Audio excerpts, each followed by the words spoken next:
प्रिय विद्यार्थियों, आज हम आपको इस वीडियो के माध्यम से इतिहास बीए पार्ट सेकंड के फर्स्ट पेपर के अंतर्गत विजयनगर साम्राज्य की सामाजिक, आर्थिक एवं सांस्कृतिक प्रगति का विवरण आपको प्रदान कर रहे हैं। सबसे पहले विजयनगर साम्राज्य में समाज की जो रूपरेखा थी और वहाँ की जो अर्थव्यवस्था थी और वहाँ का जो सांस्कृतिक जीवन था, उन सबको हम बिंदुवार आपके सम्मुख प्रस्तुत कर रहा हूँ। मैं विजयनगर साम्राज्य का जो सामाजिक जीवन था उसकी रूपरेखा में, क्योंकि समाज सबसे महत्वपूर्ण अंग होता है, विदेशी यात्रियों के विवरण से ज्ञात होता है कि उस समय का समाज सुसंगठित था। समाज में ब्राह्मणों का सर्वोच्च स्थान था। सामाजिक एवं धार्मिक जीवन में ही नहीं बल्कि राजनीतिक तथा प्रशासनिक मामलों में भी उनका विशेष महत्व था। समाज में चेट्टियों का भी बड़ा प्रभाव था। अधिकांश व्यापार उनके हाथों में केंद्रित था। समाज में जातीय जटिलता नहीं थी। समाज में छुआछूत तथा ऊंच नीच के भेदभाव का भी अभाव था। समाज का जो महत्वपूर्ण अंग होता है वो है स्त्रियां। स्त्रियों की दशा के बारे में विजयनगर के साम्राज्य के अंतर्गत उनकी स्थिति स्त्रियों की काफ़ी अच्छी थी। वे समाज के आर्थिक, राजनीतिक तथा सामाजिक जीवन में भाग लेती थी। वे संगीत, नृत्य आदि ललित कलाओं की शिक्षा प्राप्त करती थी। नूनिस का कथन है कि यहाँ की स्त्रियां हिसाब रखने में माहिर थी और यहाँ की महिलाएं क्लर्कों का, अंगरक्षकों का, पहलवानों का, ज्योतिषी तथा भविष्यवक्ता का काम भी करती थी। प्राय एक ही स्त्री से विवाह किया जाता था, परंतु धनी तथा राज परिवार के लोग अनेक स्त्रियों से विवाह करते थे। समाज के अंदर कुप्रथाएं भी विद्यमान थी, जैसे बहुविवाह प्रथा, बाल विवाह प्रथा, विधवा विवाह प्रथा, प्रदा प्रथा, सती प्रथा आदि प्रचलित थी। समाज में वेश्यावृत्ति भी प्रचलित थी। नगर में अनेक वेश्यालय थे।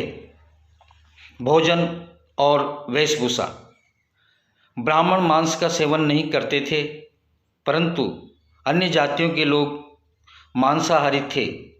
सामान्य वर्ग के पुरुष धोती और सफ़ेद सूती या रेशमी कमीज पहनते थे। वे टोपी या पगड़ी भी पहनते थे।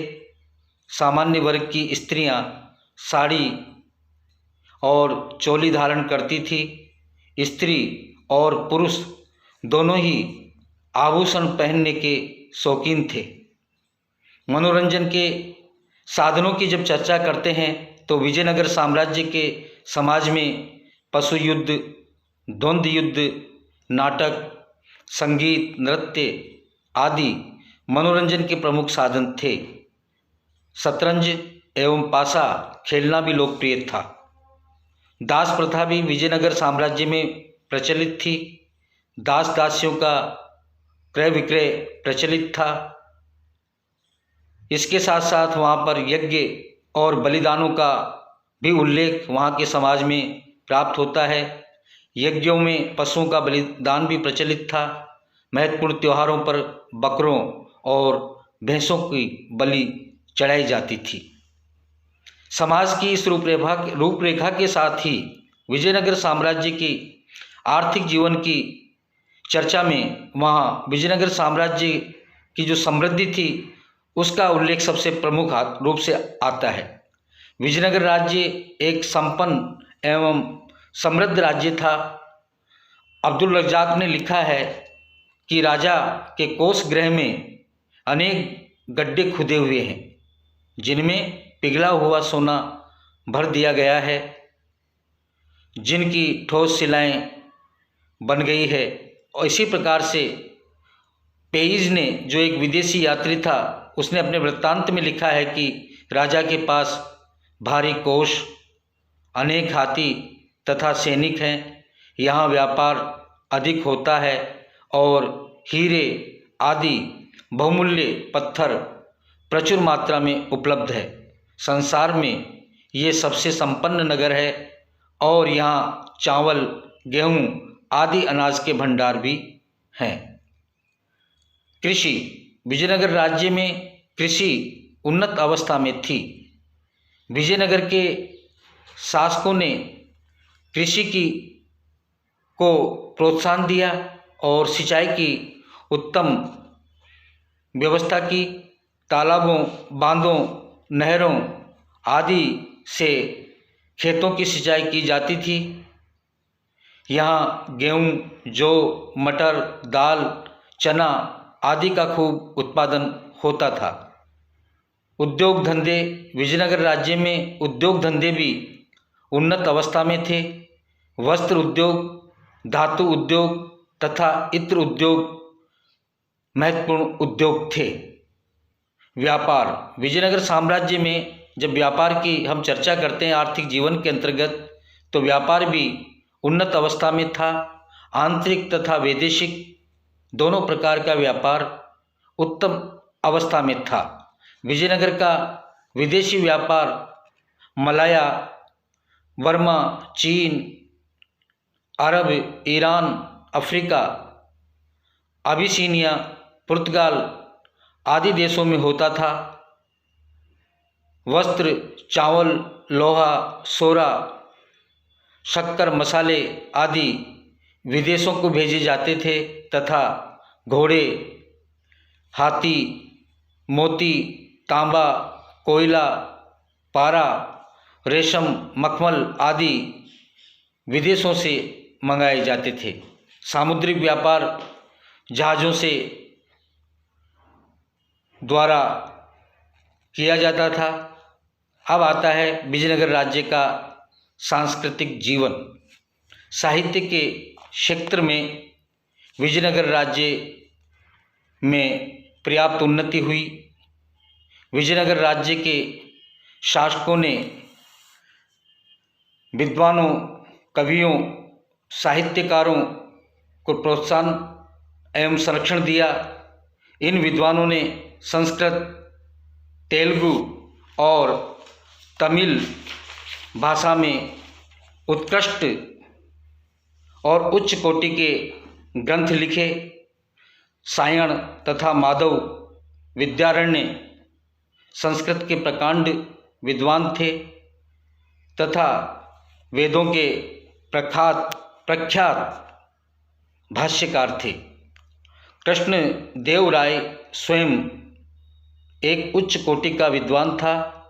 उसने तेलुगु भाषा में अमुक्त माल्यद नामक ग्रंथ की रचना की। अनेक कवि, विद्वान तथा दार्शनिक कृष्णदेव राय के दरबार में रहा करते थे। तेलुगु साहित्य का महान कवि अलसनी भी उसी के समय में हुआ। उसे राजकवि का पद प्राप्त था। कृष्णदेव राय के उत्तराधिकारियों ने भी विद्वानों और साहित्यकारों को संरक्षण प्रदान किया। अतः उनके समय में नाटक, संगीत, व्याकरण, दर्शन तथा ज्ञान की अन्य शाखाओं पर ग्रंथ लिखे गए। कला के क्षेत्र में भी विजयनगर साम्राज्य में पर्याप्त उन्नति हुई। विजयनगर के शासकों ने अनेक भव्य मंदिरों, विशाल राजमहलों, झीलों, नहरों आदि का निर्माण करवाया। कृष्णदेव राय एक महान निर्माता था। उसने हजारा मंदिर अर्थात 1000 स्तंभों वाला मंदिर का निर्माण करवाया, जो विजयनगर की तत्कालीन स्थापत्य कला का एक उत्कृष्ट नमूना है। विट्ठल स्वामी का मंदिर भी उस युग की स्थापत्य कला का श्रेष्ठ उदाहरण है। कृष्णदेव राय ने नागल्लपुर नामक एक नया नगर बसाया। उसने राजधानी विजयनगर के सौंदर्य में वृद्धि के लिए अनेक मंडपों तथा गोपुरमों का निर्माण करवाया। विजयनगर राज्य के शासकों ने चित्रकला, संगीत कला तथा नाट्य कला को भी प्रोत्साहन दिया।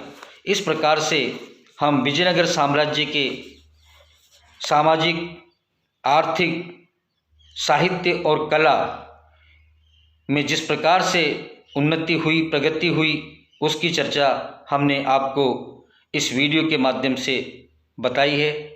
अगले वीडियो में आपको हम अगले अन्य विषय की चर्चा करेंगे।